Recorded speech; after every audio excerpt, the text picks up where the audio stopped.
الحمدللہ رب العالمین والصلاة والسلام علی سید الانبیاء والمرسلین اما بعد فاعوذ باللہ من الشیطان الرجیم بسم اللہ الرحمن الرحیم۔ فرمان مصطفیٰ صلی اللہ تعالی علیہ وآلہ وسلم ہے کہ جو شخص مجھ پر ایک مرتبہ درود پاک پڑھتا ہے تو اللہ تبارک و تعالی اس پر 10 رحمتیں نازل فرماتا ہے۔ آئیے ہم آپ کو اپنے یوٹیوب چینل پر خوش آمدید اور مرحبا کہتے ہیں۔ انشاءاللہ عزوجل آج ہم انشاءاللہ دین اسلام کے بہت ہی پیارے مجاہد اور جو ہمارے دین کی سربلندی کے لیے جو مجاہد تھے، جن کا نام سب سے اعلیٰ گنا جاتا ہے اور ان کا نام ہے نور الدین محمود بن محمود زنگی رحمۃ اللہ تعالی علیہ۔ انشاءاللہ آج ان کی سیرت طیبہ پر، ان کی سیرت مبارکہ پر انشاءاللہ نظر ڈالیں گے کہ ان کا حلیہ مبارک کیسا تھا اور یہ کس طرح اسلام کے لیے اپنی جان قربان کرنے کے لیے ہر وقت کوشاں رہتے تھے۔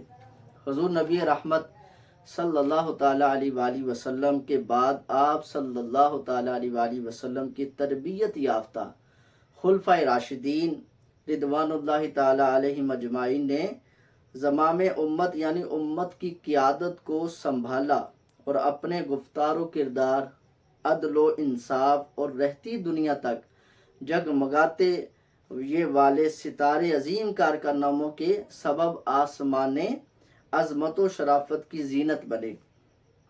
انہی کے نقش قدم پر چلتے ہوئے حضرت سیدنا عمر بن عبدالعزیز رحمۃ اللہ تعالی علیہ کا مقدس دور خلافت بھی گزرا ہے۔ ان عظیم ہستیوں کے بعد چشم فلک نے جن سربراہان مملکت کی عظمت کردار کا اعتراف کیا، ان میں ایک نام عظیم مجاہد اسلام، عاشق رسول نور الدین ابو القاسم محمود بن محمود زنگی رحمۃ اللہ تعالی علیہ کا بھی ہے۔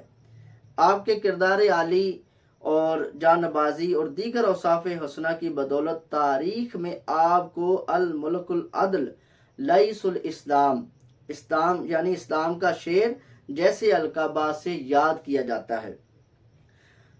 سلطان نور الدین زنگی رحمۃ اللہ تعالی علیہ 17 شوال المکرم بروز اتوار 511 ہجری کو طلوع آفتاب کے وقت پیدا ہوئے۔ آپ رحمۃ اللہ تعالی علیہ کا قد مبارک لمبا، رنگت گندمی، پیشانی کشادہ، آنکھیں بڑی اور سیاہ، داڑھی کے بال بہت کم، چہرہ روب دار تھا۔ سبحان اللہ۔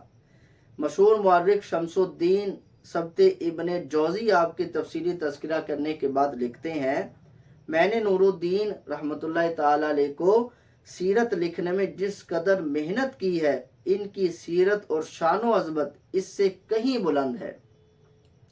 امام ابو الحسن علی بن محمد عزیز الدین ابن اسیر جزری لکھتے ہیں، میں نے قبل اسلام سے آج تک کے بادشاہوں کی سیرت و تاریخ کا مطالعہ کیا۔ خلفائے راشدین اور حضرت عمر بن عبدالعزیز رحمۃ اللہ تعالی علیہ اجمعین کے بعد سلطان نور الدین زنگی رحمۃ اللہ تعالی علیہ سے بڑھ کر حسن سیرت اور عدل و انصاف والا کسی کو نہ پایا۔ آپ رحمۃ اللہ تعالی علیہ با جماعت نماز ادا فرماتے۔ یہ دیکھیے، یہ اسلام کے وہ لیڈر ہیں کہ جو جنگوں میں بھی شرکت کرتے اور حکومت کا بھی کام نپٹاتے تھے، اور آج دیکھیں ہمارے جو حکمران ہیں تو وہ اس سے کہاں، یہ چیزیں ان کے لیے بھی ہمارے لیے بھی ہے۔ آپ رحمۃ اللہ تعالی علیہ با جماعت نماز ادا فرماتے، روزوں کی پابندی کرتے، تلاوت قرآن کرتے اور وظائف فراد و وظائف پڑھتے، اون کا لباس پہنتے، کتابت کرتے اور غلاف بنا کر رزق حلال کماتے۔ اب دیکھیے، یہ مجاہد ہے اسلام کے، لیکن مال کمانے کا طریقہ کیا ہے کہ غلاف بیچ کر اس سے رزق حلال کماتے، اور جائے نماز اور قرآن پاک ہمیشہ ساتھ رکھتے، کبھی فاحش یعنی بے ہودہ گفتگو نہ فرماتے۔ یہاں تک کہ جس نے بھی آپ کے ساتھ سفر و حضر میں وقت گزارا، کبھی بھی آپ کی زبان سے کوئی فاحش الفاظ نہ سنا، خواہ خوش ہو یا غصے کی حالت میں تکبر و غرور سے اجتناب فرماتے۔ آپ کو دیکھنے والا آپ رحمۃ اللہ تعالی علیہ کی جلالت شان و روب کی وجہ سے ہیبت زدہ رہتا، لیکن جب آپ سے کلام کرتا تو آپ کی عاجزی و نرمی کلامی سے حیران رہ جاتا۔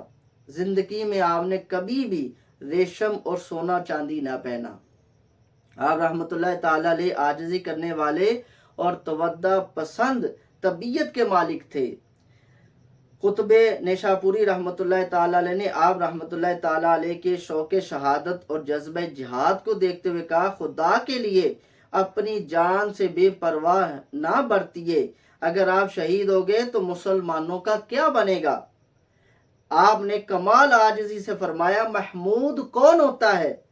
فرمایا محمود کون ہوتا ہے کہ اس کے بارے میں ایسا کہا جائے، اللہ نے مجھ سے پہلے بھی ان شہروں کی حفاظت فرمائی ہے اور اس کے سوا کوئی معبود نہیں۔ یہ معبود رحمۃ اللہ تعالی علیہ فرما رہے ہیں۔ آپ بہت ہی علم دوست تھے، علماء اور صالحین کے ہم نشینی اختیار کرتے، ان کی زیارت کو جاتے اور ان کا بہت ادب بجا لاتے۔ آپ رحمۃ اللہ تعالی علیہ مذہب حنفی کے جید عالم تھے، بکثرت آپ مطالعہ فرماتے تھے، احادیث کریمہ سنتے اور روایت کرتے تھے۔ آپ کے رعب و دبدبے کے سبب مالداروں اور سرداروں میں سے کوئی بھی آپ کے پاس نہ بیٹھ سکتا تھا، لیکن جب بھی کوئی فقیر عالم یا کسی فن کا جاننے والا آتا تو آپ خود کھڑے ہو کر استقبال فرماتے اور اسے اپنے پاس بٹھاتے اور انعام و اکرام سے نوازتے۔ حضرت نور الدین زنگی رحمۃ اللہ تعالی علیہ، ان کے بارے میں لکھا کہ ایک بار آپ کی زوجہ نے آپ سے خرچے کا مطالبہ کیا۔ آپ رحمۃ اللہ تعالی علیہ نے انہیں 3 دکانیں دی کہ ان کے کرائے وغیرہ سے گزارا کریے، تو انہوں نے کم ہونے کی شکایت کی، یعنی زوجہ نے کم ہونے کی شکایت کی۔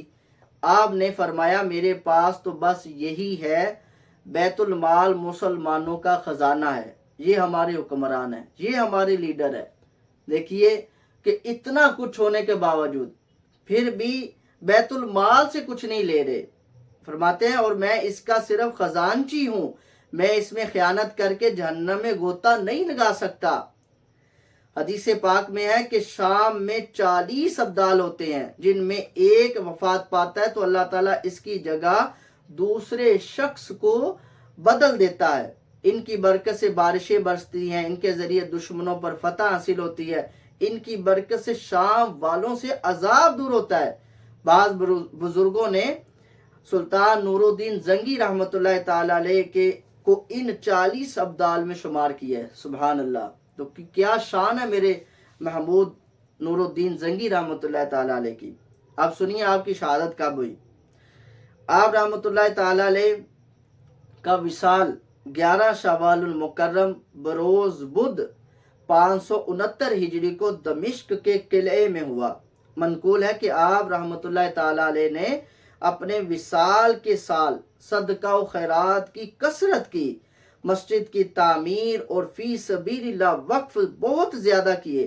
آپ رحمۃ اللہ تعالی علیہ کی زندگی کا اکثر حصہ جہاد میں گزرا، لیکن شہادت نہ ملی۔ اس کے باوجود لوگوں نے آپ رحمۃ اللہ تعالی علیہ کو نور الدین الشہید کہہ دیا، آپ کو یعنی یہ لقب دے دیا آپ کو۔